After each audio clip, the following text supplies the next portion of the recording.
1944. Arnhem. In minutes, a British medic will choose the enemy and feel handcuffs close. Mud clings to canvas and boots. A lantern coughs a yellow breath, and the taste of metal hangs in the air. Breath hitches, then a ragged animal exhale from a man whose uniform is the wrong color.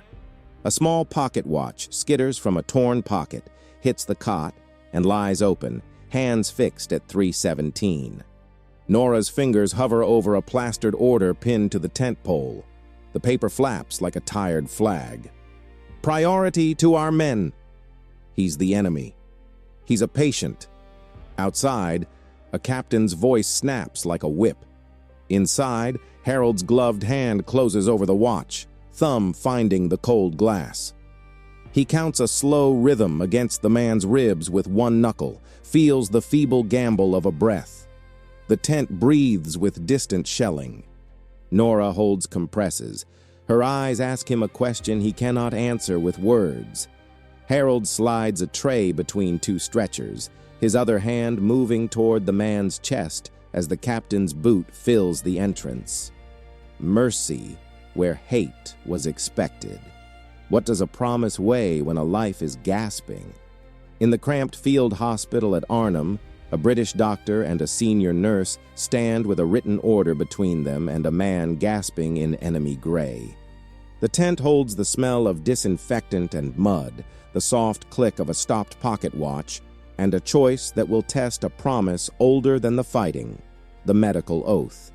When a medic treats an enemy soldier first, protocol and patriotism press close. Bedside ethics presses closer.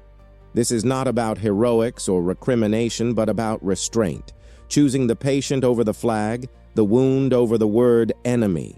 What follows is the hour they chose a patient.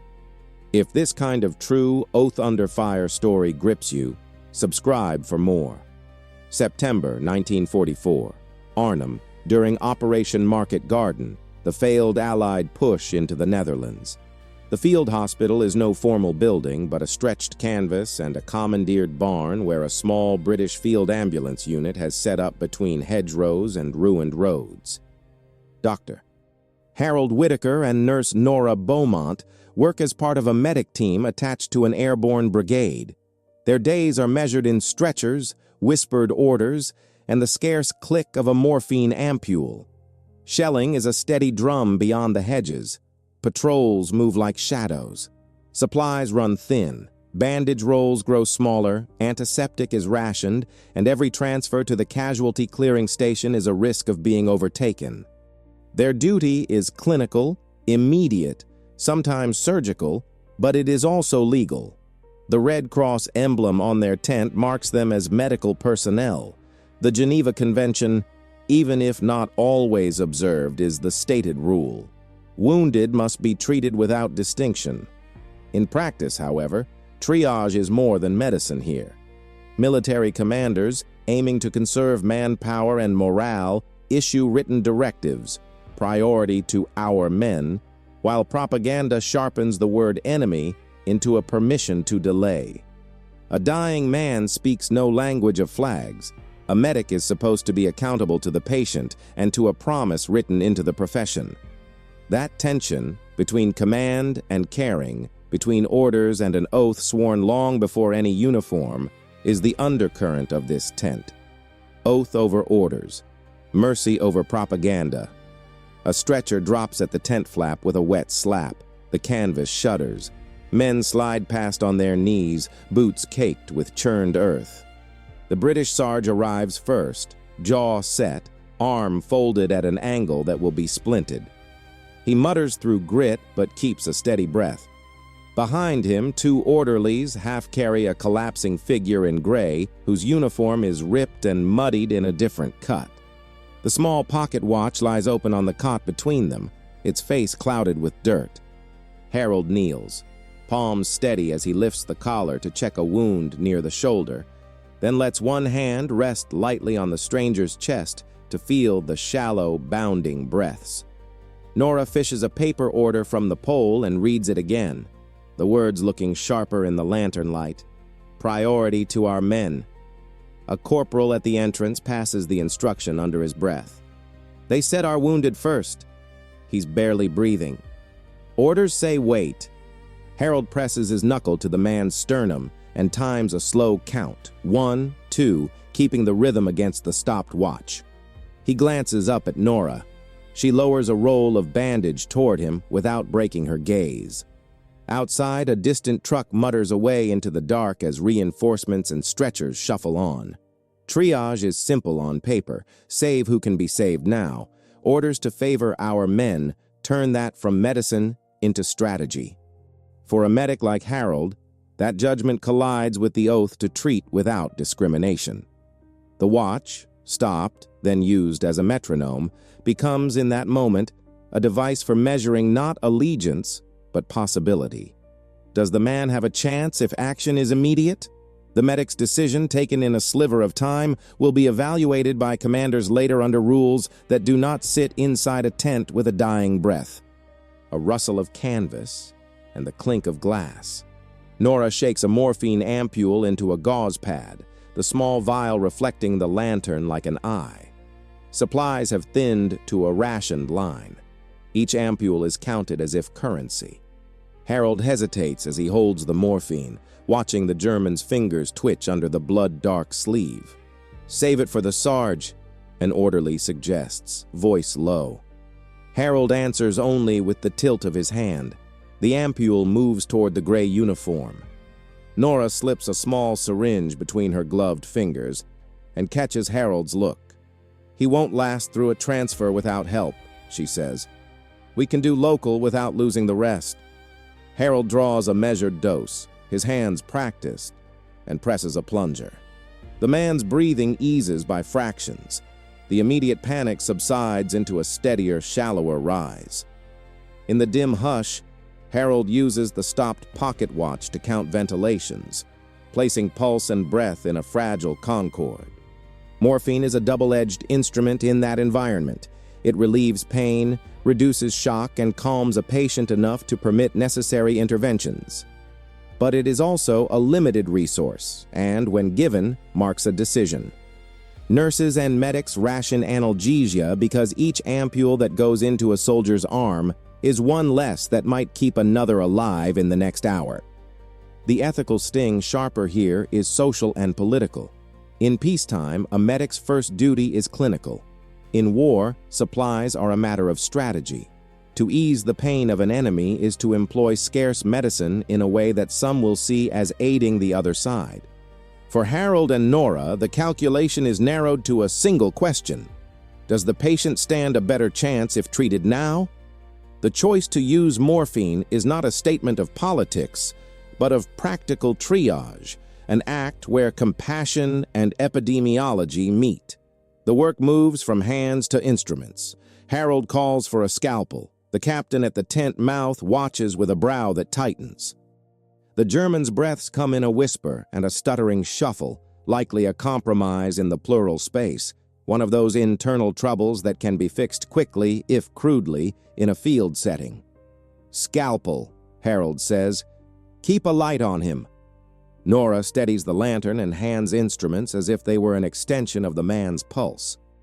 Harold tears a strip of field dressing, finds a suitable space between ribs, and with a short, deliberate incision he releases trapped air.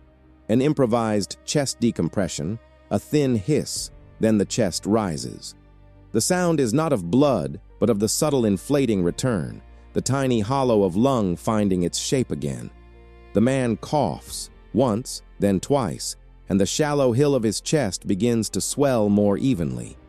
A nurse tightens a bandage and fashions a makeshift seal. The British sergeant watches in silence, his eyes softening. In a field tent, chest decompression is a stopgap, risky, crude, and sometimes the only bridge to the next hour.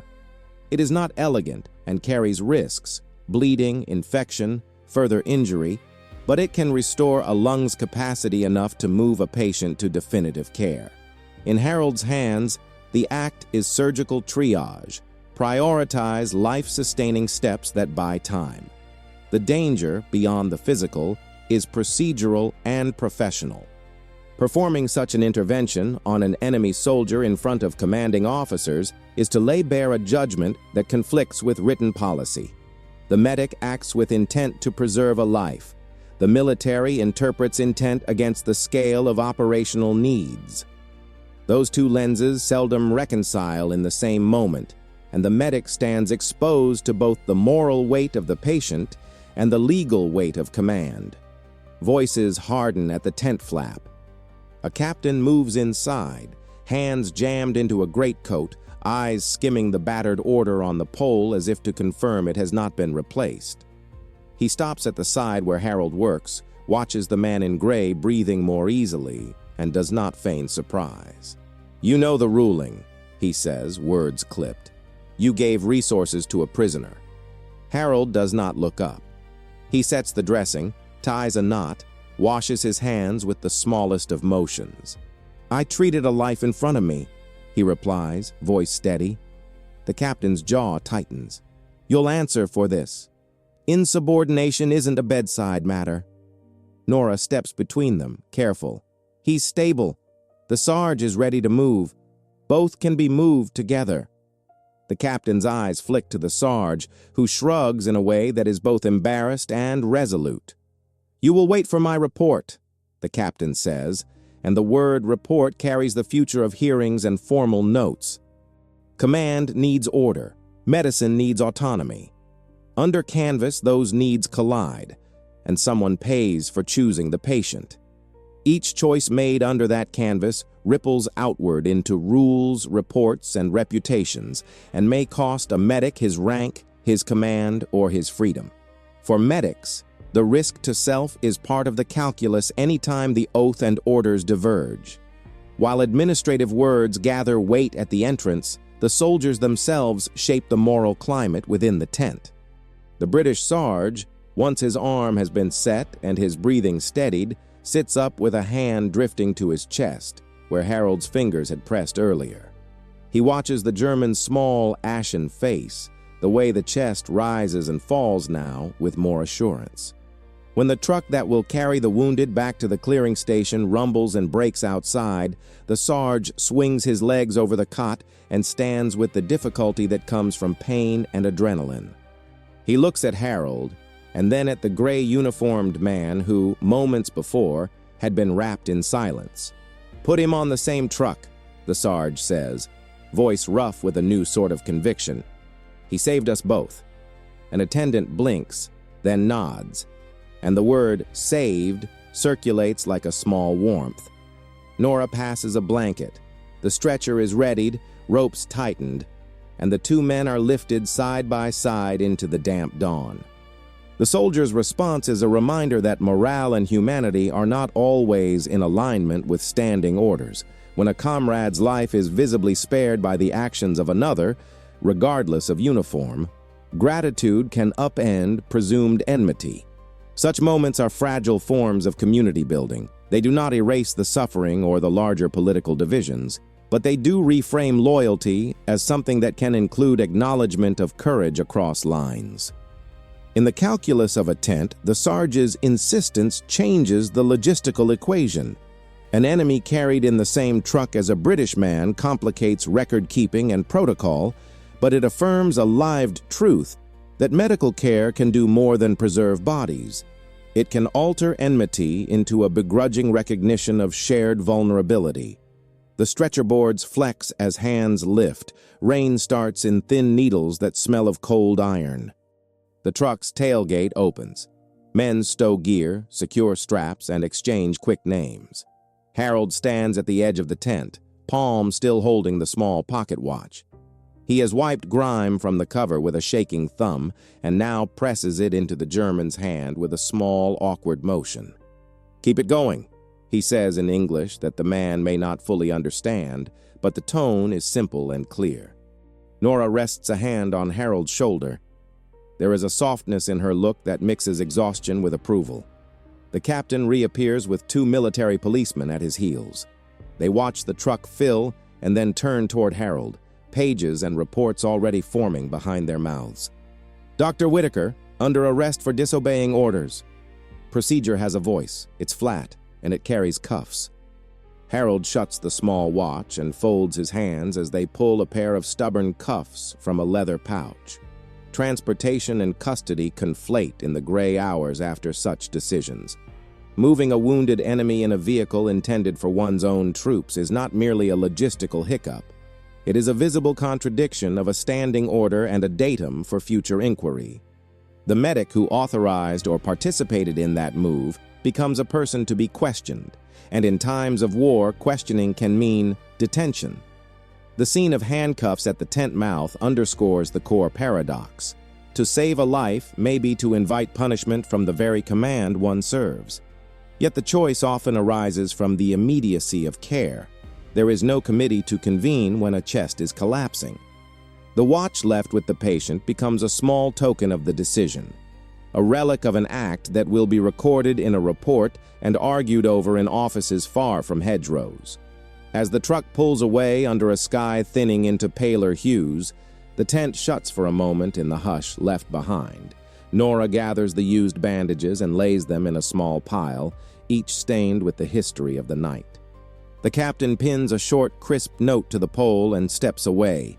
The words, "Priority to our men," look smaller now, as if retreating under the weight of what he has witnessed. Harold walks with the MPs a few paces until they ease his hands into the cold links. He does not struggle. He does not speak. His face holds the quiet one reserves for outcomes already accepted. In the space where decisions are enforced, there is a kind of solitude that patrols a medic's conscience. He has acted in accordance with an oath that predates orders, and that act will have consequences outside the tent and inside the law. This final movement, the patient moved, supplies spent, a medic restrained, illustrates the transaction at the heart of the tent's moral economy. The action to preserve life is both medical and civic. It affirms a professional promise, but also challenges the mechanisms that seek to subordinate that promise to immediate strategic aims. To be detained does not erase the clinical truth established by hands in the tent. A man whose breathing has normalized is more likely to survive transport. Yet the arrest signals that restraint, the refusal to let ideology dictate bedside care, carries costs enforced by institutions. The watch on the patient's palm and the iron at Harold's wrists are companion symbols. One measures possibility, the other marks accountability. In the end, the medic's choice embodies a larger claim about civilization in conflict, that strength, in its truest sense, can be the discipline to spare life even when the rules say otherwise. The MPs march Harold a short distance from the tent, the links biting at his wrists, his shoulders squared not from posture but from habit. He walks past the row of canvas where lamps gutter and men sleep in fits of coughs and dreams. Nora follows, a step behind, hands clenched around a damp bandage that she refuses to drop. At the canvas seam, a young medic raises his head and nods. No words, only the tired acknowledgement that someone in the tent had chosen differently tonight. Harold does not protest as they push him into the back of a jeep. The engine's low rumble blends with a distant artillery cadence. He glances back once. The tent where decisions were made stands small in the gray, the red cross sewn onto its flap like a quiet claim. He presses his thumb to where the leather of his wallet once held a photograph, and instead feels only the chill of metal. The pocket watch his patient now clutches sits like a quiet weight in his memory.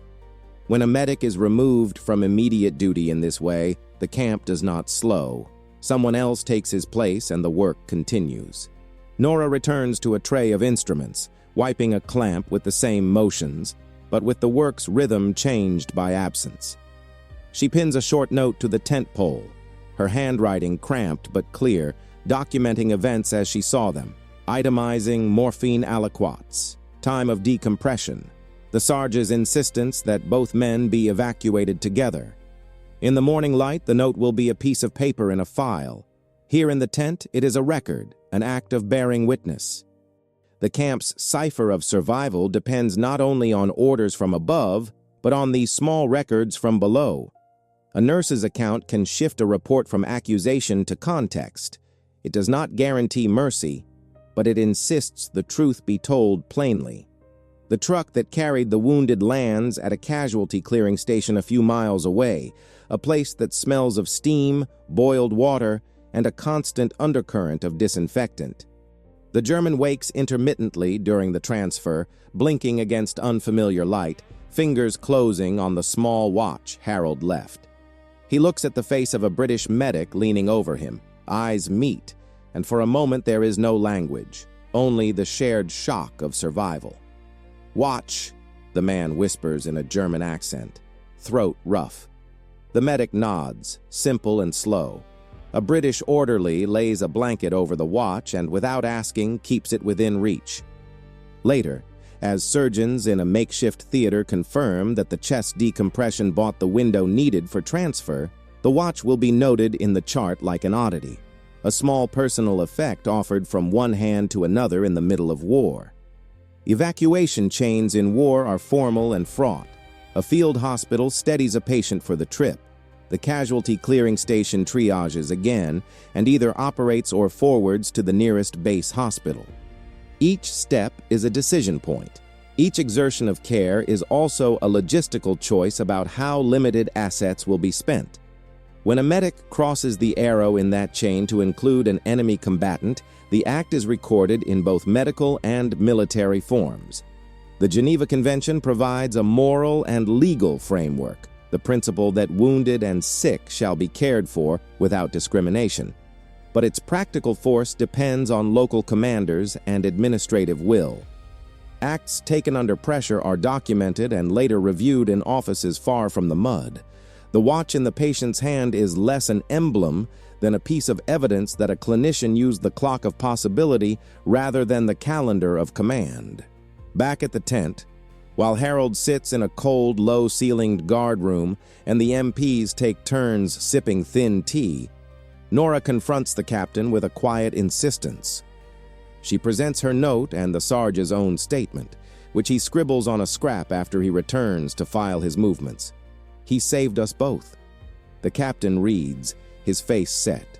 His response is not angry so much as weary. "Orders are orders," he says. "You know how this looks to command." Nora's voice does not rise. "It looks like a choice made at the bedside," she replies. "It looks like medicine." She points to the watch tucked in the Sarge's palm on a photograph she had taken earlier with a small camera, a mundane act that will later help identify an item and a story. A short silence follows. Then the captain, with a gesture that is small and perhaps private, closes his notebook. "You did nurse well," he says, and the phrase lands on Nora like a benediction and an admonition together. Nurses in the field occupy an ambiguous authority. Their clinical judgment is respected at the bedside, yet they are rarely the final arbiters in matters of military discipline. The act of documenting, of creating contemporaneous records, is one of the few levers they hold to protect the truth of what occurred. In contested cases, a nurse's note can balance a commander's report or a clerk's dry line. That power is not absolute. It is procedural and fragile, dependent on whether others will corroborate, on whether the men involved live to testify. Still, for frontline care, the nurse's role as witness is both practical and moral. By insisting that events be written plainly, Nora exercises a form of professional restraint that echoes Harold's bedside restraint, a refusal to let the shape of the moment be smoothed into a convenient narrative. Inside the guardroom, Harold faces a brief, brusque hearing. An officer from headquarters reads the charge, disobeying the explicit order to prioritize their own wounded. Harold answers with a short account of the scene, the stopped watch, the shallow respirations, the decision to decompress the chest. "You followed your oath, Doctor," he says at one point. "I followed my hands," he adds with no flourish. "You endangered the operation," the officer replies. "I acted to save lives," Harold counters. "That is my duty." The exchange is legal and human in the same breath, procedure attempting to measure intention against rule.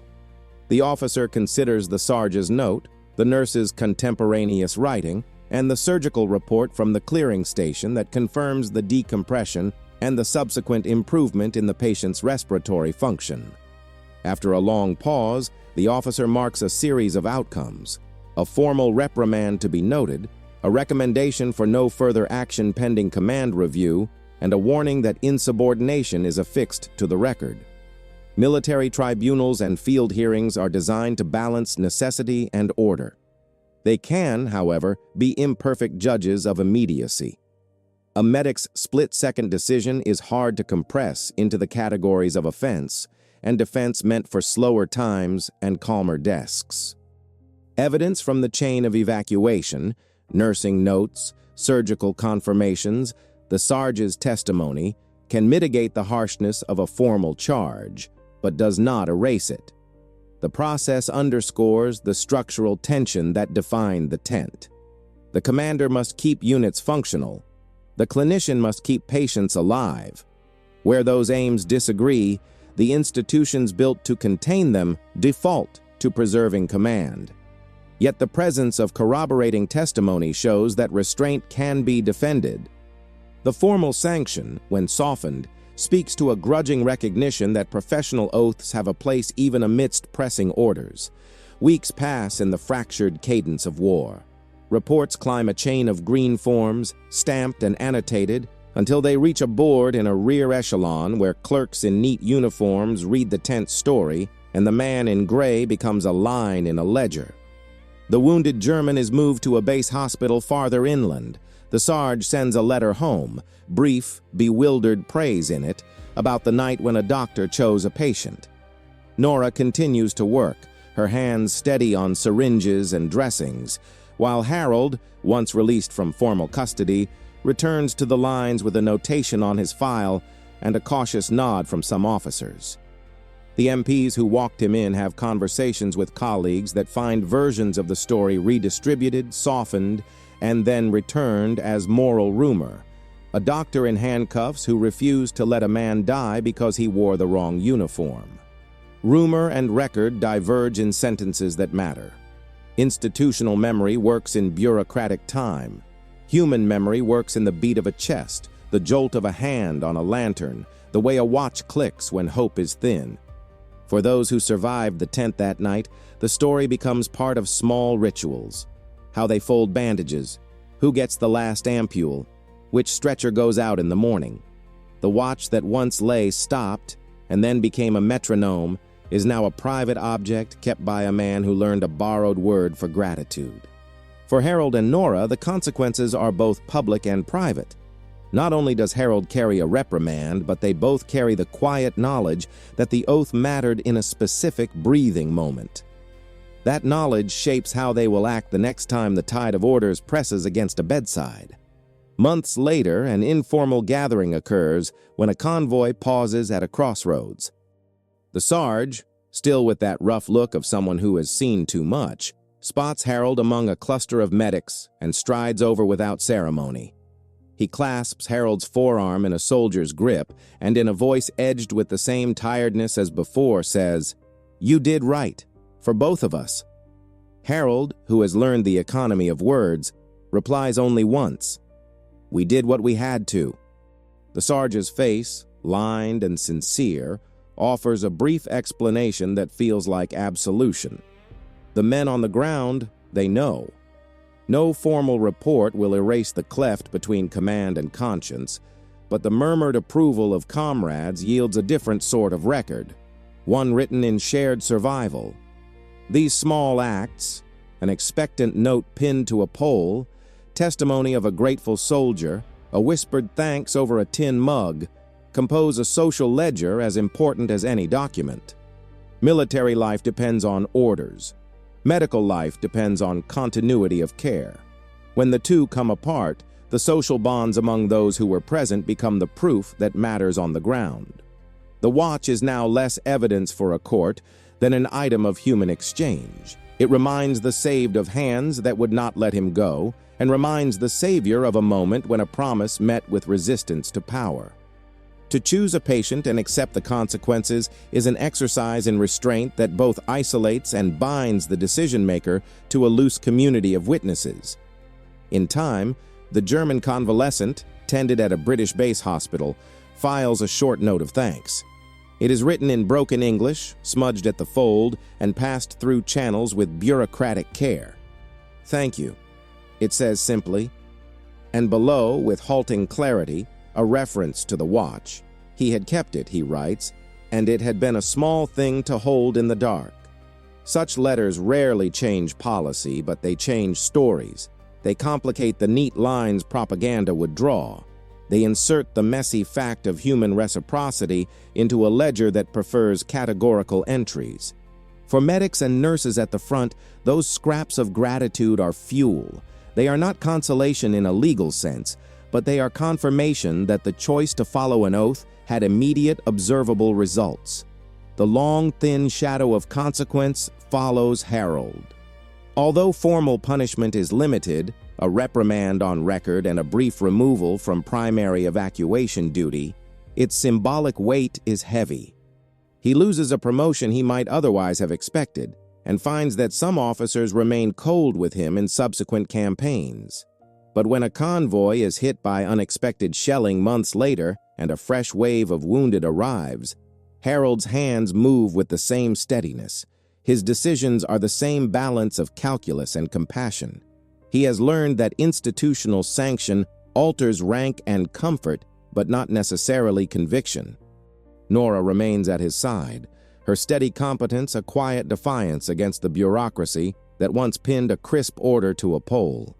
The tent keeps its ordinary liturgies, the counting of ampoules, the folding of blankets, the informal moments when men exchange small tokens like watches or a good-spirited canteen. Each item carries a story that refuses simple categorization. For Harold, the practice of medicine amid orders has become a habit of restraint, to choose the patient when presented with a life and a list. That habit will not insulate him from future acrimony, but it shapes a moral muscle that sustains him in the long grind of war. The watch, once stopped at 3:17, now rests in a different hand. It is a private metronome for a public decision, a reminder that the practice of medicine is sometimes made in the empty sliver between orders and human breath. These blocks of action and witness, rescue at the tent, morphine counted and given, a decompression performed, a formal complaint lodged, a soldier's gratitude offered, a brief sanction issued, and an eventual, if small, communal recognition, form a pattern. They show how clinical judgment collides with command, how individual restraint can be costly, and how moral courage often travels as a quiet contagion rather than a headline. In the field, medicine is both technical and social, a scalpel and a signature, a bandage and a note. The tent story persists because people remembered to write it down, to testify, and to keep the watch moving. Harold steps between the MPs and the stretcher, palm steady, an arm raised as if to measure the space between duty and mercy.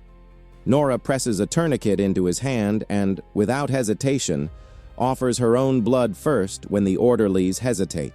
Small, deliberate sacrifice to buy time. He signs the evacuation ledger with a single clear line. Patient first. He looks up, voice low and certain. "I swore to treat the sick without distinction." The cuffs close as dawn presses cool light into the tent. In the empty tent, a stained Red Cross armband rests beside an empty morphine ampule and the faint circle where a pocket watch once lay. A small mark on the sheet keeps the night's evidence, a life chosen over an order. Strength is restraint. Civilization is a choice. If this account moved you, consider subscribing for more true stories where the medical oath met war and mercy chose the patient. Years on, that stopped watch will sit in a drawer of a man who learned a borrowed word for thanks. The armband will fray into memory, and the reprimand on Harold's file will rub up against witness statements that will not let the night be forgotten. Small records, small resistances, these are how an oath endures. If this story kept the watch ticking for you, subscribe for more true accounts where medicine chose the patient.